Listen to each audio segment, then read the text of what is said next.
All right, guys, this is module number 4. We are now identifying our bills, our debts, and our plan of attack. When I say bills, I'm talking about what our fixed costs are and what are our variable costs. So, a fixed cost would be, if you don't know, is your rent, your mortgage, your car note, different things that in your budget that are not going to change. It whether it's January or it's December, it does not matter. That bill will not change, right? So we need to identify those things. We need to write them down because again, what we're doing here for all of these modules is we're building our budget, and all these steps are just easy little things that you can do one by one to then build your budget. And then we are going to attack this thing with a vengeance. So, what we need to do is identify what our fixed costs are.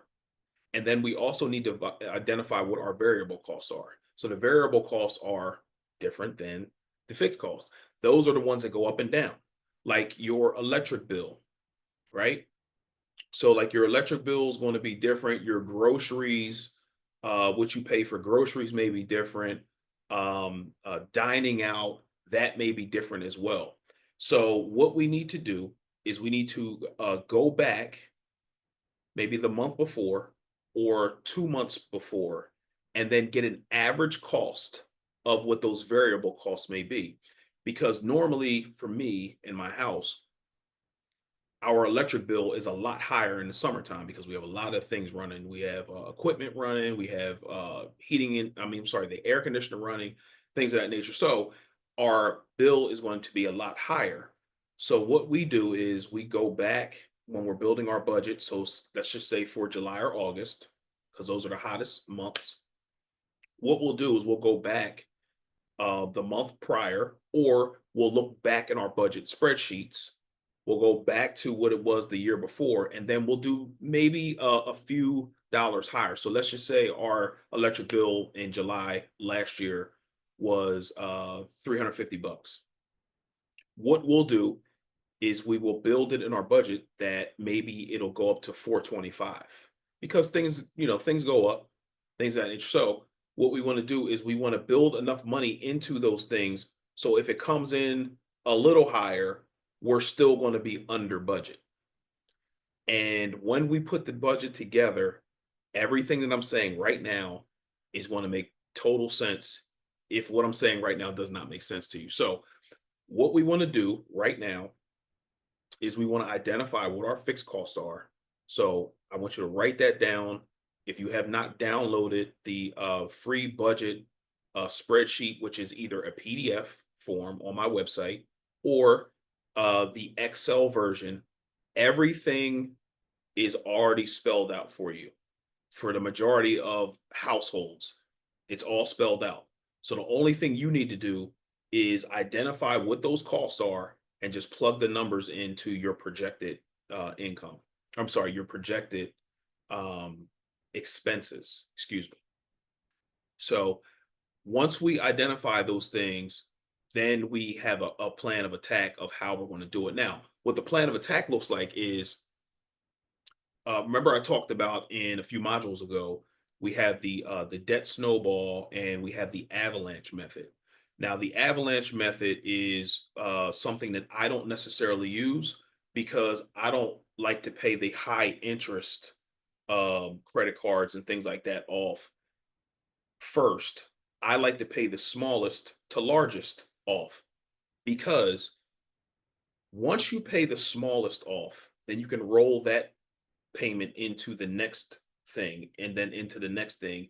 And what that does is it gives you the hope and belief that, hey, this is giving me encouragement because I know that I can do this.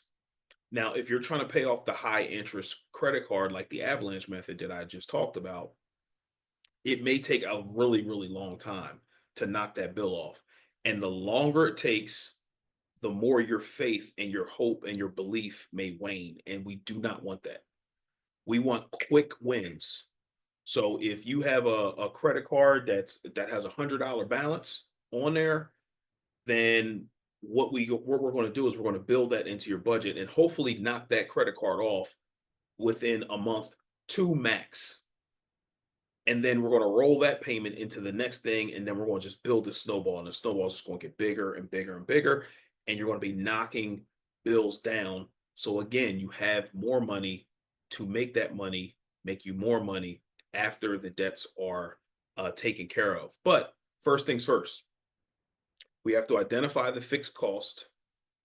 All right, we have to identify the variable cost, and then we also have to identify what method we're going to use. Again, the snowball method to me is the best way because, again, we want to get quick wins, right? And as we're identifying what our debts are, so we can then create the snowball, we also need to know what our total balance is. Because once we identify the total balance, then that's when we'll know how to list the debts from smallest to largest. So that's why it's going to be super important for you to know your numbers and identify what your debts are, um, what the minimum payment is, and then what the total balance is. The total balance is where we're going to focus a lot of our attention at because that's how we're going to get the snowball rolling. So this module, please make sure before you move on to the next module, you identify what your fixed costs are, you identify what your variable costs are, you identify what method you're going to use. Again, hopefully it's the snowball method because that is going to get you quick wins. And then we also need to identify what our debts are. The debts are credit cards, student loans. If you have a HELOC, which is a home equity line of credit, that is considered a debt. Your mortgage, that's included as well. If you have a car payment, that's included as well. So anything that is a debt, something that you owe money to somebody else for until you pay the thing off, that is considered a debt. So we need to identify all of them. And when I say all, I mean all. If you need to check your credit report to see what's outstanding, say you might have forgot some things that may be on there that because you stopped paying them, everything needs to be identified so you can be a good steward over your finances and pay the people back that you owe. I know if they're not after you anymore, I understand, hey, well, if they're not calling me anymore for this debt, then maybe I don't need to pay it anymore. But what I will tell you is that it's best to pay the people back that you owe money to. Think about if you lent money to somebody and because you stop calling them, then they're like, okay, well, I don't owe them money anymore because they stopped calling me. You would like your money back.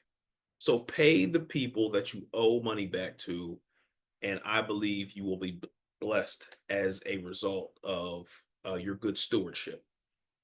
So again, do not move to the next module until you've identified all of the things that I listed a minute or so ago. All right, let's go, man. We're on our way. We're on our way. Do not stop now. You are closer than you think. Let's go.